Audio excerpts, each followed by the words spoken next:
నగరానికి ప్రసిద్ధి చెందిన కింగ్ జార్జ్ ఆసుపత్రిలో రోగులతో పాటు వారి బంధువులు సైతం నానా ఇబ్బంది పడుతున్నారని నగరానికి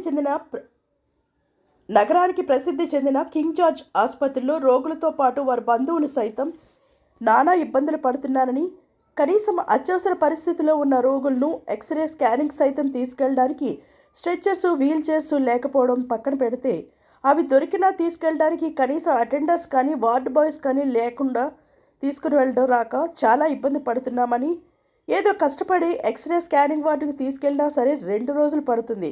ప్రాణాపాయ స్థితిలో ఉంటే కనీసం డాక్టర్స్ కానీ స్టాఫ్ కానీ యాజమాన్యం కానీ పట్టించుకోవడం లేదని జనాలు బాధపడుతున్నారు. తీరా ప్రశ్నిస్తే ఇది కార్పొరేట్ ఆసుపత్రి కాదు, గవర్నమెంట్ ఆసుపత్రి, ఇలానే ఉంటుంది అని చాలా తప్పుడు మాట్లాడుతున్నారని ప్రజలు మండిపడుతున్నారు. మాకు మేమే తీసుకెళ్తున్నాం, మేమన్నీ చేసుకున్నాం. ఏదైనా సరే ఎవరు పట్టించుకోరు హాస్పిటల్లో. సో అటెండర్స్ రాలేదు ఇక్కడికి? అటెండర్స్ కానీ ఎవరు రావట్లేదు. అడిగితే కూడా స్థితిలో ఉంది, అటు తీసుకెళ్ళాం అంటున్నారు. ఏమైంది? ఆ ప్రాబ్లం ఏంటి పేషెంట్కి? యూరిన్ బంద్ అయిపోయింది. యూరిన్ బంద్ అయిపోతేనేమో సిటీ స్కాన్ చేయమన్నారు. ఇక్కడ సిటీ స్కానర్ ఏమో వీళ్ళు పట్టించుకోలేదు. 2 రోజులు పోయిన తర్వాత రమ్మంటున్నారు. ఎమర్జెన్సీ కేసుకి 2 రోజులు పోయిన తర్వాత ఈ లోపల చచ్చిపోతుంది ఉంటుంది.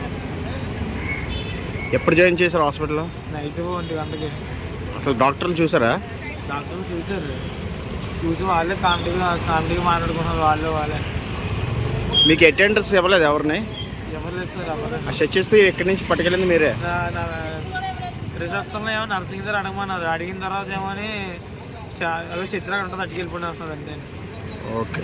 దానికి అడిగితే ఎవరు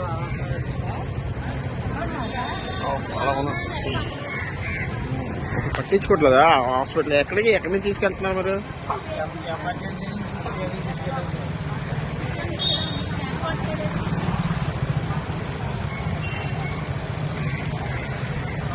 మీరు మామూలు తీసుకొచ్చున్నారు?